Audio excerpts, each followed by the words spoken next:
प्यारे बच्चों, आज हम आप लोगों को क्लास 12th हैं अध्याय नंबर 1 का संबंध एवं फलन का कॉन्सेप्ट क्लियर करेंगे और एक एक संबंध का डिफिनीशन और एग्जाम्पल भी देते चलेंगे।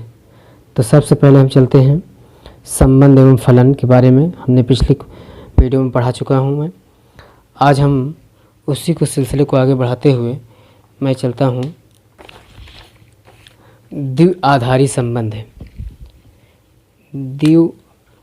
द्विआधारी संबंध है। द्विआधारी संबंध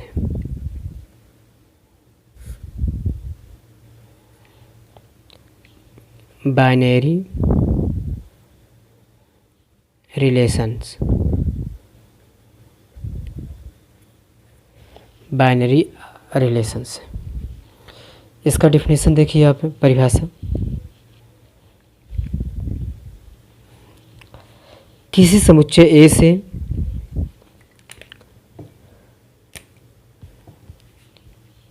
किसी समुच्चय ए से किसी समुच्चय ए से समुच्चय ए अर्थात किसी समुच्चय से उसी समुच्चय में ही परिभाषित किसी संबंध आर को द्विआधारी संबंध कहते हैं।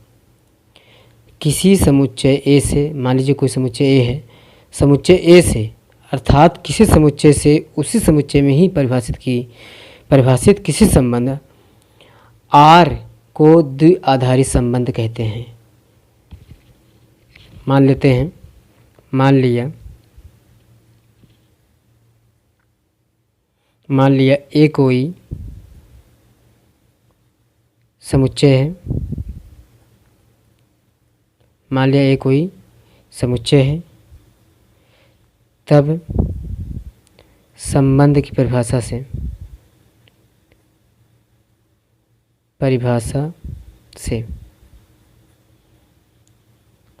एक क्रॉस ए का प्रत्येक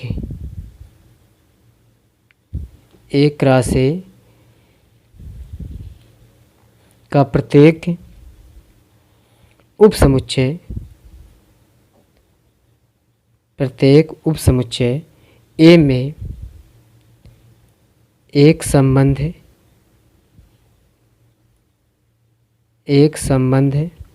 आर को प्रदर्शित करता है। आर को प्रदर्शित करता है।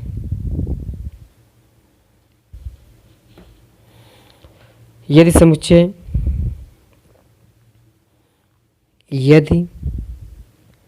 समुच्चय ए में एक द्विआधारी संबंध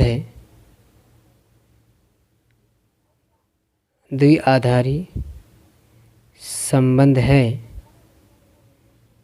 तो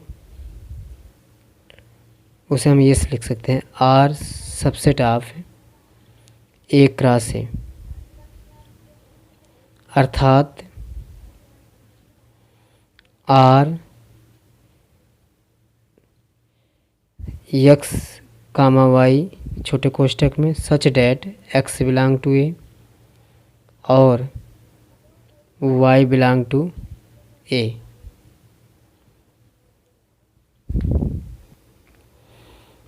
अर्थात हम आर को हम ऐसे भी लिख सकते हैं, R is equal to X comma Y such that X belong to A और वाई बिलोंग टू ए। तो द्विआधारी संबंध है निम्नलिखित प्रकार के होते हैं। द्विआधारी संबंध निम्नलिखित प्रकार के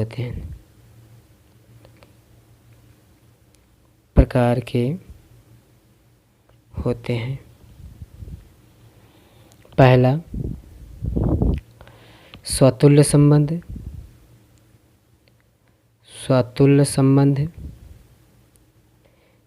इंग्लिश में कहते हैं reflexive, REFLEXIVE, reflexive relation.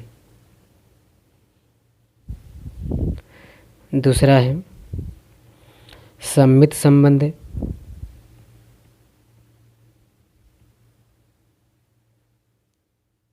Symmetric है, SYMMETRIC,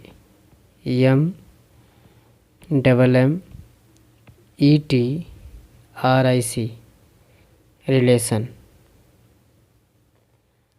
तीसरा आपका है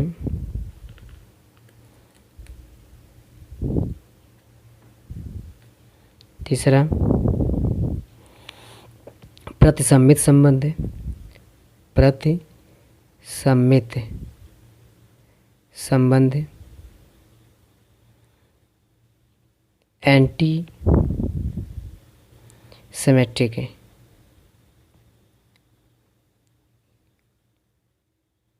रिलेशन। चौथा है संक्रामक संबंध, संक्रामक संबंध,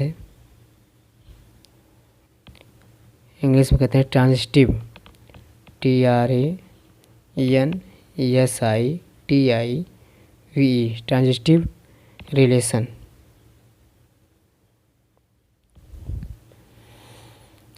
पांचवा है आपका तत्समक संबंध,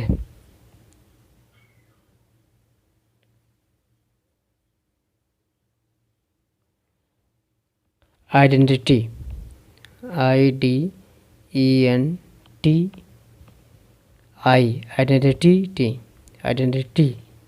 रिलेशन, आइडेंटिटी रिलेशन। तो अब इसके बाद हम चलते हैं स्वतुल्य संबंध के बारे में। अब पहला नंबर स्वतुल्य संबंध है।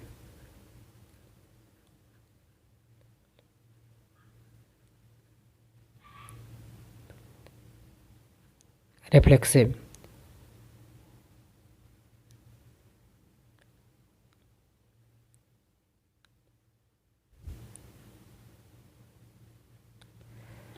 इसका डिफिनेशन देखिए आप, इसका परिभाषा, यदि समुच्चय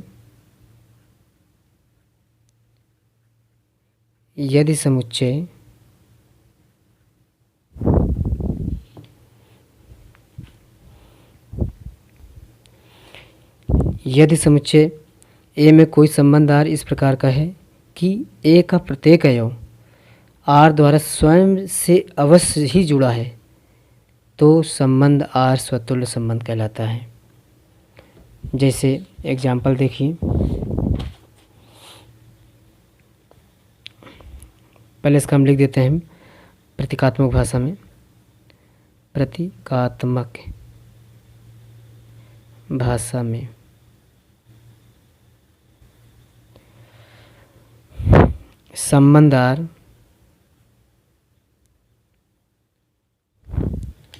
संबंध R स्वतुल्य होगा यदि A related to A for all star A belong to A, अथवा हम कर सकते हैं A, A belong to R for all A belong to A। इसका मतलब हुआ कि इसमें धन का चिन्ह लिया जाएगा, इसमें धन और ऋण दोनों चिन्ह रहेंगे। जो स्टार लगा हुआ है ये इसमें सिर्फ पॉजिटिव ही लिखा जाएगा। तो संबंध R जब स्वतुल्य होगा तो A related to R A for all star A belong to A, अथवा यह हम लिख सकते हैं A, A belong to R for all A belong to A। For all को हम फॉर ऑल या एवरी ऑल कर सकते हैं, एवरी, फॉर एवरी कर सकते हैं, फॉर एवरी, फॉर ऑल या पढ़ सकते हैं या तो फॉर एवरी। तो इसका एग्जाम्पल देख लेते हैं।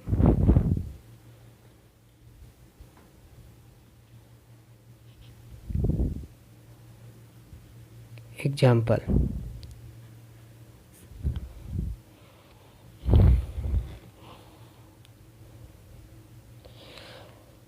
माना एक किसी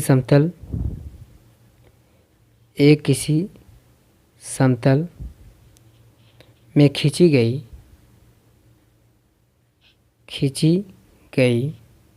सभी रेखाओं का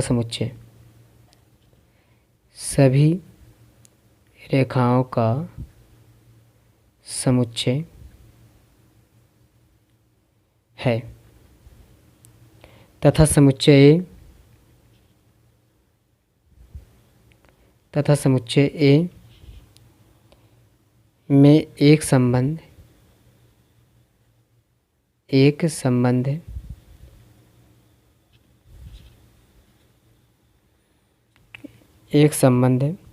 R इस प्रकार है, इस प्रकार परिभाषित है।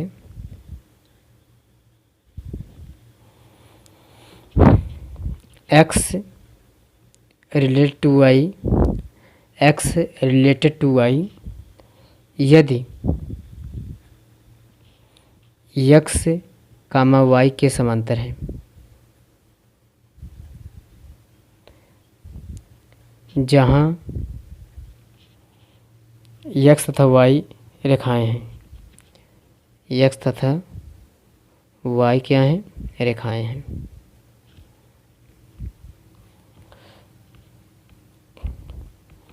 तो यहाँ पर देखिए,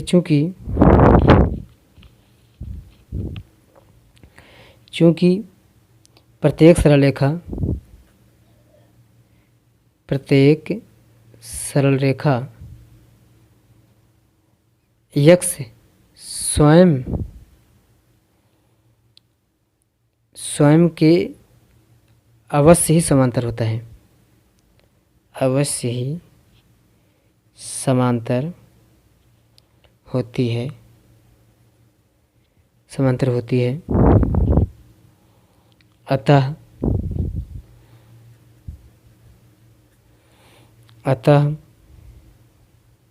समुच्चय की प्रत्येक रेखा x R के द्वारा स्वयं से अवश्य ही जुड़ी है,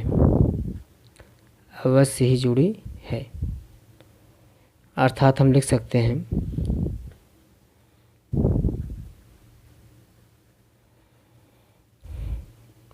x related to x for all x belong to A। अतः R एक स्वतुल्य संबंध है, R एक स्वतुल्य संबंध है।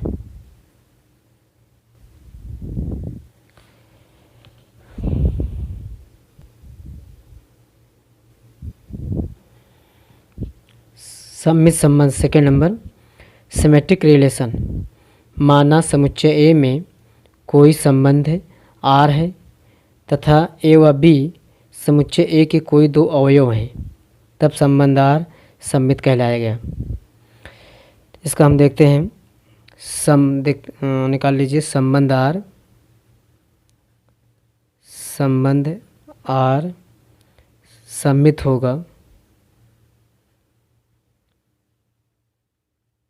होगा यदि A related to B implied that B related to A, जबकि A, B belong to A। सममित संबंध में क्या होता है? अगर ये का मान A B से संबंध रखता है, अब B A से संबंध रखता है, एक दूसरे के विपरीत, तब क्या होगा? ये सममित संबंध होगा आपका। अथवा हम कर सकते हैं A, B belong to R implies that B comma A belong to R, जबकि A comma B belong to R है।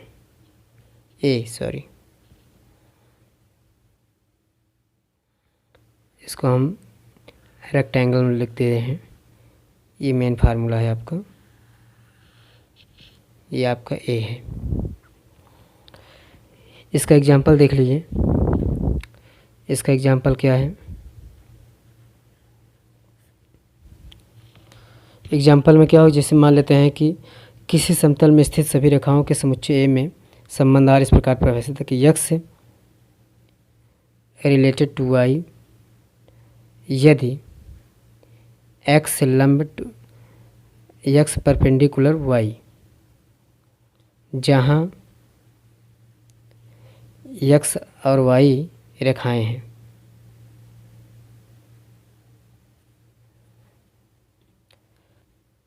तो माना X comma Y belong to A इस प्रकार है कि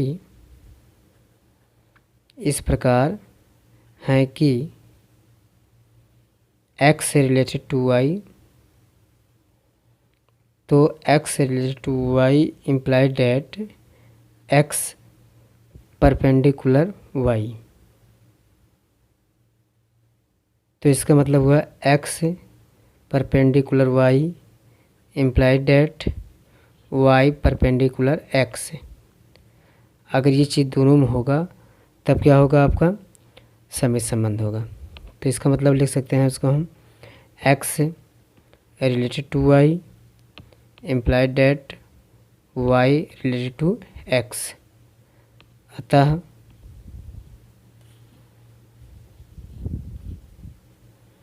अतः आर एक सममित संबंध है। फिर से एक बार देख लीजिए आप, एक्स रिलेटेड टू वाई यदि एक्स परपेंडिकुलर वाई है, जहाँ एक्स और वाई क्या है, एक रेखाएं हैं।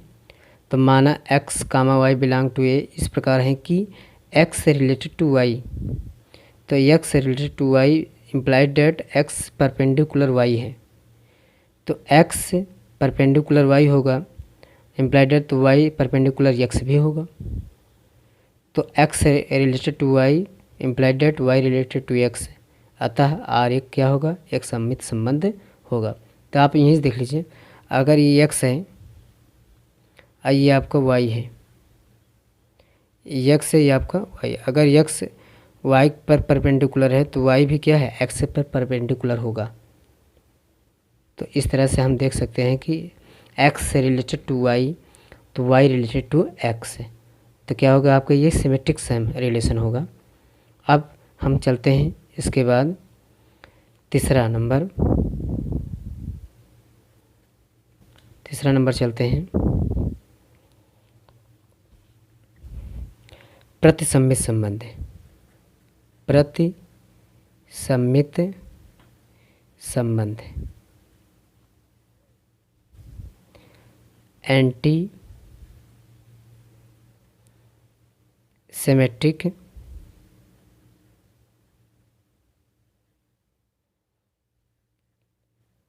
रिलेशन। एंटी सिमेट्रिक रिलेशन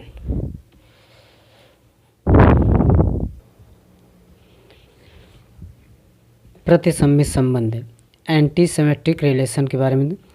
माना समुच्चय ए में कोई संबंध आर है तथा ए व बी समुच्चय ए के कोई दो अवयव हैं, तब आर प्रसम्मित कहलाता है।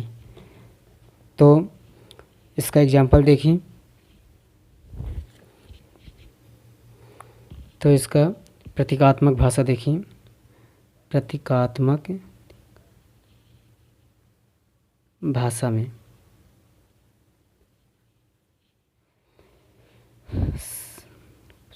संबंध आर प्रसम्मित होगा, प्रतिसम्मित होगा यदि ए रिलेटेड टू बी और B related to A implied that A बराबर बी, जबकि A comma B belong to A. अथवा हम एक्स कर भी सकते हैं। देखिए A comma B belong to R और B comma A belong to R implied that A is equal to B, जबकि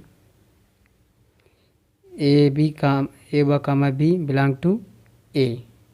इसको हम रेक्टेंगल में लिख देते हैं। ये मेन फार्मूला है आपका, ये चीज़ें। अब इसका एग्जांपल देख लेते हैं।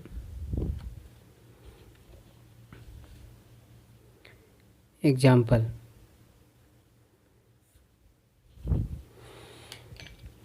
में क्या है,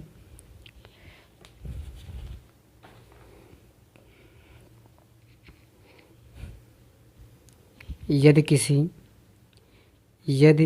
किसी नेचुरल नंबर में प्राकृतिक संख्याएं कैपिटल N है तथा समुच्चय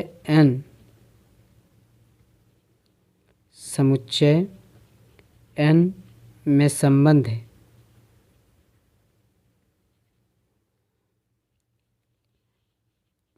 x से विभाजित करता है y को,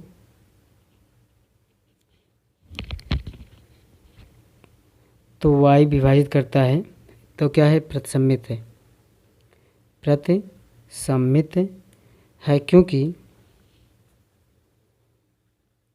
क्योंकि x विभाजित करता है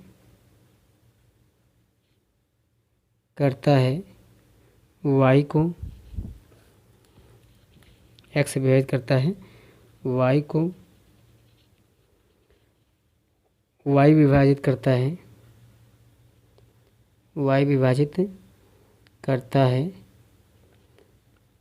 x को।